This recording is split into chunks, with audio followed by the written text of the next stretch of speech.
Hello listeners, আশা করি সকলে ভালো আছেন। অনেক দিন আপনাদের অনেক ধরনের গল্প বলা হয়নি, যেগুলো জমা পড়ে গেছে আমার স্মৃতিকোঠায়। আজ এমন একটি গল্প আপনাদের কাছে শেয়ার করব। সেই গল্পটি আমাদের দৈনন্দিন জীবনেরই একটা ঘটনা। সকালে ঘুম থেকে উঠেই রাফি জানালা খুলে দেখলো বাহিরের সূর্য উজ্জ্বল, পাখিরা ডাকছে, অথচ তার মনে হলো যেন কিছুই ভালো লাগছে না। সে মোবাইল হাতে নিল, নোটিফিকেশন নেই, ইনস্টাগ্রামে লাইক কম, মনে হলো দিনটা একেবারেই নিরামিষ। সে মাকে বলল, মা, কিছুই ভালো লাগছে না। মা হেসে বলল, তোমার মনে হয় ডোপামিন ফুরিয়ে গেছে।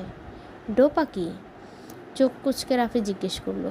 মা তখন চায়ের কাপে চুমুক দিতে দিতে বললেন, চলো আজ তোমাকে ডোপামিনের রাজ্যে নিয়ে যাই। সেখানে রাজা আছে, সৈন্য আছে, আর কিছু দুষ্টু শত্রুও আছে। রাফির মনে হলো এটা বুঝি কোনো নতুন অ্যাডভেঞ্চার। ডোপামিন রাজ্যের জন্ম। গল্পের শুরু আজ থেকে কোটি কোটি বছর আগে। তখনও মানুষ এই আধুনিক রূপে আসেনি। তখন প্রাণীরা শিখছিল কোন খাবার খেতে ভালো, কোন পরিবেশে নিরাপদে থাকা যায়। তখনই প্রথম গড়ে উঠল এক রিওয়ার্ড সিস্টেম, এক ধরনের মস্তিষ্কীয় যন্ত্র যা বলে দেয় এই কাজটা ভালো, এটা আবার করো। এই যন্ত্রের প্রধানমন্ত্রী ছিল ডোপামিন। রাফির চোখে তখন ভেসে উঠল একটি ছোট্ট রাজ্য, যেখানে রাজা হলো আমাদের মস্তিষ্ক আর তার বুদ্ধিমান মন্ত্রী ডোপামিন। সে কাজ করে একদম নিখুঁতভাবে। যখন আমরা ভালো কিছু করি, যেমন কোনো ধাঁধার উত্তর দিই, প্রিয় খাবার খাই বা কাউকে সাহায্য করি, তখন সে পুরস্কার দেয় আনন্দের অনুভূতি দিয়ে। এই রাজ্যটি বানানো হয়েছে বিশেষ কিছু এলাকার সমন্বয়ে, যেমন ভেন্ট্রাল টেগমেন্টাল এরিয়া বা সংক্ষেপে ভিটিএ, সাবস্টান্সিয়া নিগ্রা আর নিউক্লিয়ার অ্যাকাম্বাস। এটা সবাই মিলে রাজা মস্তিষ্ককে সাহায্য করে বলে দিতে এই কাজটা তোমার জন্য ভালো। পুরস্কারের পিছনে ছোটার খেলা। একদিন রাফি খেলার মাঠে গিয়ে দারুণ এক গোল করল। বন্ধুদের চিৎকার, প্রশংসা সব মিলিয়ে যেন উড়ে গেল আনন্দে। সেই রাতে সে ঘুমোতে ঘুমোতে ভাবল, কাল আবার গোল করতেই হবে। এটাই ডোপামিনের খেলা। যখন রাফি গোল করলো, তখন তার মস্তিষ্ক তাকে পুরস্কার দিল আনন্দ দিয়ে। সেই আনন্দ ডোপামিনের মাধ্যমে তার মস্তিষ্কে একটি বার্তা পাঠালো, এই কাজটা ভালো, আবার করো। তাই সে পরের দিন আবার গোল করতে চাইল। ঠিক এমনভাবেই আমরা সব সময় পুরস্কার খুঁজি, তা ছোট একটা লাইক হোক নাকি পরীক্ষায় ভালো নম্বর। এই খোঁজার নৈপথ্যেই থাকে ডোপামিন। ডোপামিন আর আসক্তির দুষ্টু ফাঁদ। কিন্তু একদিন রাফি লক্ষ্য করলো তার বন্ধু অয়ন সারাক্ষণ মোবাইলে চোখ গুজে বসে থাকে। সে হেসে বলল, অয়ন, তুই এত স্ক্রল করিস কেন? অয়ন বলল, যখন কোনো মজার ভিডিও দেখি বা কেউ রিপ্লাই দেয়, তখন মনের মধ্যে এক অদ্ভুত আনন্দ হয়। মনে হয় আরেকটা ভিডিও দেখি, আরেকটা। রাফি বুঝলো অয়ন ডোপামিনের অতিরিক্ত পুরস্কারে একটু ধরা পড়ে গেছে। এটাই হয় যখন কেউ সোশ্যাল মিডিয়া, ভিডিও গেম বা এমনকি চকলেট খাওয়ার মতো আনন্দদায়ক কিছুতে ডুবে যায়। মস্তিষ্ক তখন শুধু ছোট ছোট আনন্দের দানা খুঁজে বেড়ায় আর দীর্ঘমেয়াদী লক্ষ্য হারিয়ে ফেলে। এই আসক্তি তৈরি হওয়ার কারণে প্রতিটি ক্ষুদ্র ক্ষুদ্র পুরস্কার ডোপামিনের হালকা নিঃসরণ ঘটায়। ফলে মস্তিষ্ক বলে, আরেকটা চাই, আরেকটা।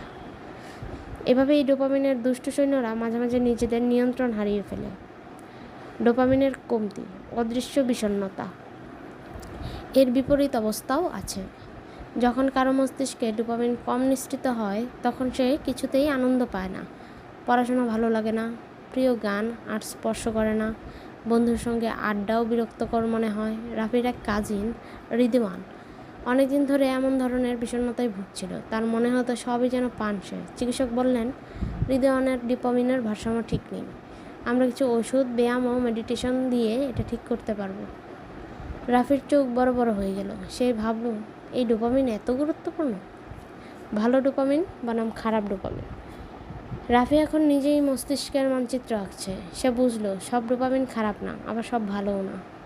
ভালো ডোপামিন আসে যখন তুমি ধৈর্য ধরে কোনো লক্ষ্য অর্জন করো, যেমন একটি গান শিখে ফেলো, নিজে রান্না করলে বা কাউকে সাহায্য করা। এই আনন্দ দীর্ঘস্থায়ী হয়। খারাপ ডোপামিন আসে যখন তুমি শুধু অস্থায়ী আনন্দ খোঁজো, যেমন একটার পর একটা রিলস দেখা, টিকটক বা গেম খেলা। এতে মস্তিষ্ক খুব দ্রুত অভ্যস্ত হয়ে পড়ে এবং অন্য জিনিসে আগ্রহ হারায়। রাফি তখন ভাবলো, আমাকে এমন কিছু করতে হবে যাতে ভালো ডোপামিন বাড়ে, তাহলে আমি যেমন খুশি থাকবো তেমনি নিজের লক্ষ্যে এগোতে পারবো। ডোপামিন বাড়ানোর রহস্যময় উপায়। রাফির মা তখন একটি গোপন তালিকা দিলেন যা দিয়ে ডোপামিনের ভারসাম্য রক্ষা করা যায়। প্রথমত, ভালো ঘুম 7-8 ঘন্টা ঘুমিয়ে ডোপামিনের ফ্যাক্টরিতে রিচার্জ করে। ব্যায়াম, খেলাধুলা বা হালকা ব্যায়াম ডোপামিন নিঃসরণ বাড়ায়। নতুন কিছু শেখা, যেমন নতুন গান, ছবি আঁকা বা রান্না শেখা। কৃতজ্ঞতা চর্চা, প্রতিদিনের ভালো জিনিসগুলো মনে করা। অতিরিক্ত স্ক্রিন টাইম কমানো, যেমন মস্তিষ্ক বিশ্রাম পায়।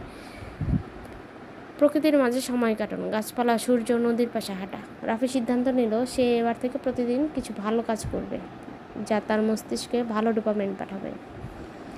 শেষে রাফির নতুন পৃথিবী আবিষ্কার। একদিন সকালে রাফি উঠে সূর্যকে দেখলো, হাওয়ায় শব্দ শুনলো এবং মায়ের সাথে রান্না করতে শুরু করলো। সে নিজের জন্য একটা ডোপামিন জার্নাল খুললো যেখানে প্রতিদিন লেখে সে কী শিখে, কাকে সাহায্য করে বা নতুন কী আবিষ্কার করে। রাফি বুঝে গিয়েছে তার মস্তিষ্ক কোনো ভিডিও গেম নয়, এটা একটা রাজ্য, আর সে নিজেই তার সেনাপতি। ডোপামিন এখন তার একজন বিশ্বস্ত সহচর যার সাথে সে সঠিক পথে এগিয়ে চলে, আনন্দের পথে, আত্মবিশ্বাসের পথে। ডোপামিন কোনো জাদু নয়, কিন্তু এটা এমন এক রাসায়নিক বন্ধু যে আমাদের জীবনকে রঙিন করতে পারে, শুধু তাকে কিভাবে ব্যবহার করব সেটা শিখে নিতে হয়। রাফির মতো আমরা সবাই নিজেদের জীবনে ভালো ডোপামিন তৈরি করতে পারি, জ্ঞান, কল্পনা ও সাহস দিয়ে। লিসেনার্স, আজকের এই গল্পটি কেমন লাগলো আমাকে কমেন্টের মাধ্যমে জানাবেন। অবশ্যই আরও গল্প পাওয়ার জন্য আমার সাথেই থাকবেন, চ্যানেলটি সাবস্ক্রাইব করে দিবেন এবং লাইক দিয়ে পাশে থাকবেন। সকলে ভালো থাকবেন। শুভ সন্ধ্যা।